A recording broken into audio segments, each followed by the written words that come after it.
Okay. Hello, I have with me Daniel Zhang of the Cox School of Business, and we're here today to talk about his paper, Competition and Constituents Polarization Online, which is forthcoming in the Journal of Management. Thanks for being with me today to discuss your research findings. I appreciate it. Well, thanks for having me. Sure. So can you just kind of give me a thumbnail sketch of what your paper's about? Sure, sure. So there's actually a lot of things that's going on in the paper. So I Yeah. think it's easiest to kind of focus on the key moving variables, the key concepts that are in the paper, and I think it might kind of make it easier to understand what it's about. So the first thing is about polarization, as indicated in the title. So we talk about polarization all the time, especially these days, how the society is, polarized. And, it's polarized in so many dimensions, right? It could be religion, it could be on social issues, and the list goes on. And the thing we focus on in this paper, and although it didn't start out that way, we kind of reframed it as a issue of polarization, and it's polarization in terms of company stakeholders, in terms of their identity, and not just any type of identity, their identification with the firm. So do I really identify with this company or not? Right. So we use these terms like fans versus haters, right? Hmm. Hmm. And so as a fan, I'm a person who identify with this organization. It could be any company that I root for, right? Right. On the other hand, if there's a rival of that company, I pretty much naturally hate the rival and I Right. become a hater, right? Right. So that's the kind of context that we do our study. And these kind of identities, the polarized identities, they become even more polarized, and this becomes more salient in certain events, right? And the events that we focus on in this study is competition, right? Competitive events, competitive Right. contests, right? Right. So if you read the paper, it's about NCAA college football, right? Right. Right. And we talk about the rivalry. So basically, the event that we study is the games, right? Right. Right. Do we lose? Do we win? How does that affect, which leads to my next thing, engagement Hmm. with the company, engagement with the organization. And engagement itself is really important. It's become a metric of success in and of itself.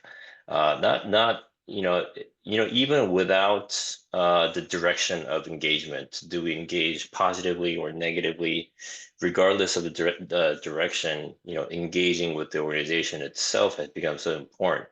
And the final thing that I want to highlight is where it happens, where engagement happens, and it's the online platform. Right. Yeah, just one quick question. So what was kind of the motivation for doing this paper besides, Mhm. was it the polarization or was what sort of like, made you decide to want to do it? Yeah, yeah. So the polarization was not actually the starting point Right. of this paper. Now, in the review process of this paper, it became one of the key things. But we didn't start out with the idea of polarization in mind, although we had it in the back of our head because we were still talking about these two different, very different groups of people, Right. those who identify with the company and those who don't. Right. Right. And these people have a strong connection, with the company, or they have a strong disconnection. Right. So uh, my co-authors and I were pretty much interested in that, identification with the company. How does that affect people's, decision making? Right. I also noticed in the paper it mentions that events events are kind of catalysts for this polarization Yep, online. I right. mean, does that sort of extend beyond this research setting as well? Mhm.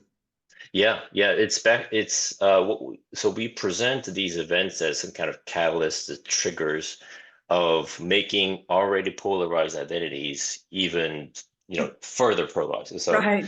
Right. I already hate this company. I already love this company. Our company lost to that rival in a certain event, whether it's like it could be applied into so many settings, right? If you're Right. talking about pharmaceuticals, they, introduced a new drug faster than we did, Right. or Right. SpaceX, launched some kind of device in space faster than, Blue Origin, or Right. it could Right. be applied in so many settings. So it becomes something that really triggers Right. and kind of makes that polarization even worse.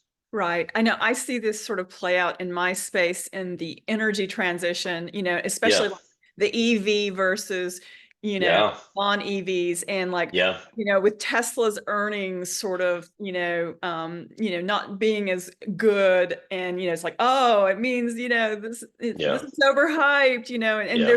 so there's a lot of, I mean, online in the stock world, there's a huge amount of reaction I to know. Yeah. events, Yeah. that Yeah. pro or con. It Yes. really plays out there. So I Mm-hmm. see what you're talking about. Mm-hmm. Yeah. Yeah. Can you discuss a little bit just the difference between those that identify with affirming situations, like what I just Mm-hmm. talked about, like if Mm-hmm. you're an EV hater, you're gonna be like, oh yeah, Hertz just unloaded all their, Yeah. EV, half their EV fleet, Yeah. it doesn't work. Mm-hmm. So what's the difference between those that identify, in affirming situations versus those that do not? Because I know there were some distinctions in your research, Mm-hmm. some Mm-hmm. subtle distinctions. Yeah. Yeah. So this is where the paper gets even more interesting, in my opinion, because we talk about emotions as a really important mechanism behind this. Mhm. So whenever there's an event that really affirms my identity, naturally we're gonna feel all these positive emotions, right? Mhm. Excitement, confirmation, whatever you want to call it. There's so many different kind of positive emotions. But on the other hand, if there's an event that really threatens my identity, for example, my team lost Mhm. to the rival, right? And that's really frustrating. It's devastating. It incites all sorts of negative emotion. So which is gonna really, trigger engagement? Which is there a stronger effect from positive emotion or negative emotion? And a lot of people have been studying this, and a lot of people have said that negative emotions are really powerful, right? Mhm. Negative information looms much larger than positive information, right? We pay more attention to negative Right. information, right? So Right. naturally, negative emotions can be a stronger kind of trigger for me to engage. And here we talk about engage in the online space, go Mhm. write something, leave a comment or Right. hit the like button or whatever it is, right? Right. Um, but what we find is positive emotions appear to be a Oh, mhm. stronger kind of mechanism than Right. negative emotion. Now, uh, we kind of think this is true because from all the research that has been done in the past, there's a lot of evidence supporting that, positive emotions is going to lead to some sort of engagement, right? Mhm. But when we look at the literature on negative emotions, it kind of goes both ways, right? Mhm. If you Mhm. feel a strong negative emotion, there's a good chance that you're going to do something about it, right? Right. You're going to share your frustration, you're going to express your frustration, right? Right. But there's also another stream of research suggesting that you want to hide, right? You just want to avoid the situation, Right. right? Right. So you just withdraw, no engagement at all, right? So there's these two competing forces that Right. can come from the same negative emotion. So they kind of cancels out each other. Right. And that's what we see. So positive emotion has a stronger effect than negative emotions on engagement. Oh, so the balance is tilting in your paper, Yeah, the balance tilts yeah, towards the positive. That's really right. interesting because you're saying basically that it's all over the map what the literature Yeah, is saying. And then yeah. with this setting, why do you think, I mean, do you have any thoughts as to why in this setting you get at that? That's a very interesting and hard question to answer Yeah, because sorry. we don't know. We Yeah, it can be because it's the specific context where we look at yeah, fans versus haters in this context yeah, of college football, right? right, In a different setting, we might see something different. We don't know, right? right. All we can say is that, past evidence, we see some strong support for positive emotions. Past evidence kind of suggests both kind of Mhm, predictions for negative mhm. emotions. The result is, what we see in the paper. Yeah.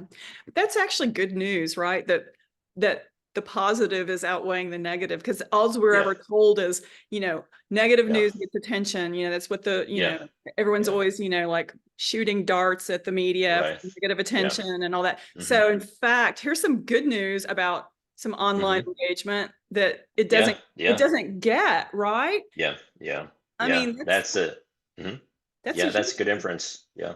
yeah, yeah, cool. So let's see. Can you just quick give a little, thought about the research setting itself? Can you just Hmm. describe it a little bit, just what it Yeah. was? Yeah. Yeah. Sure. It's so we look at as I said, NCAA college football. And this is back in so this already tells us how long this project has been going. Yeah. This yeah. So we look at the 2013-2014 season.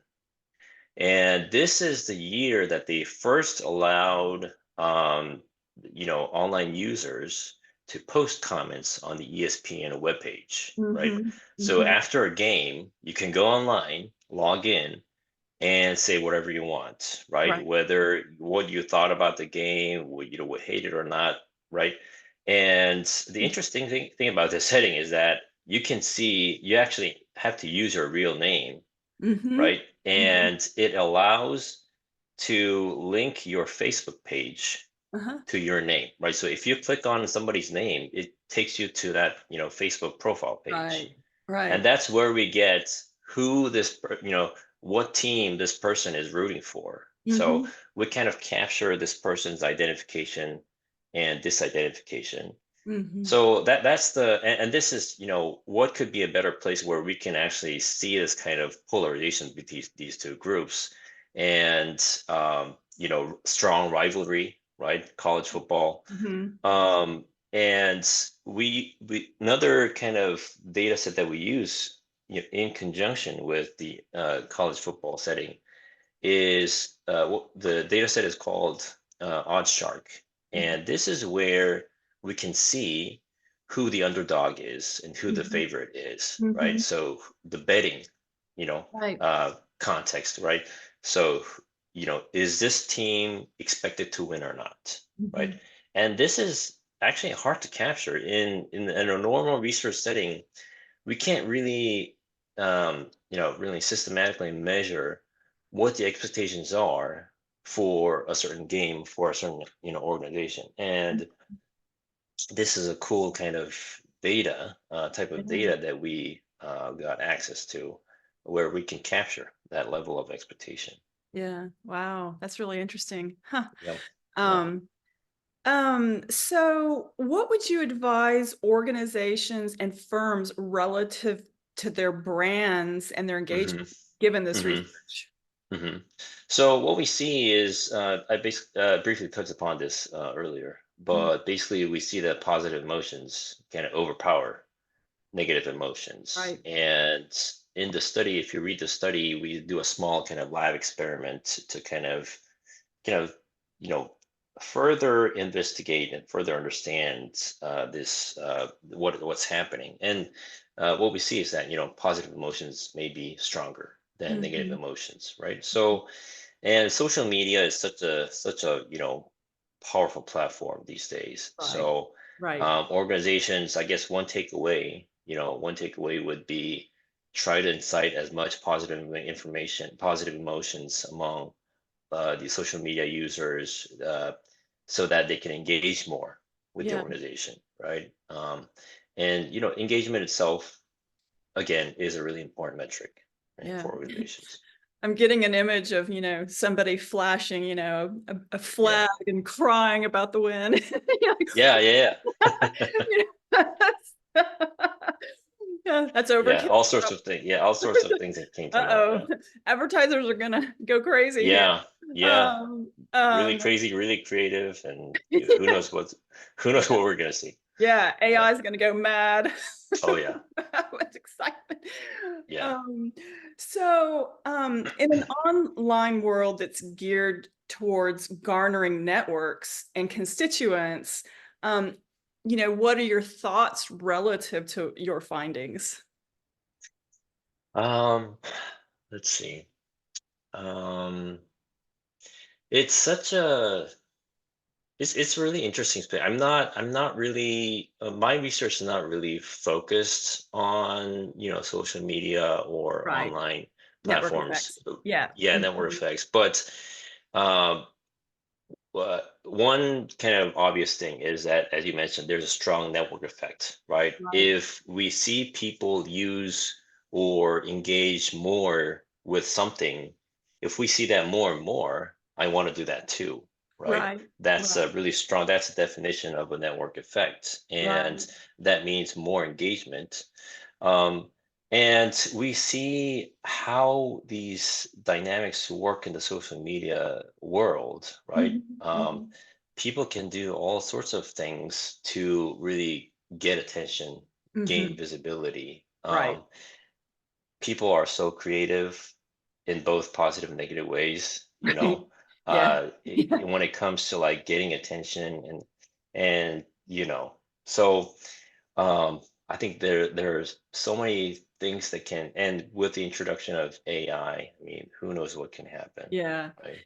Yeah, funny enough, one of your colleagues, Milica Mormon, Yeah. she's done some really interesting work on attention economics, Mm-hmm.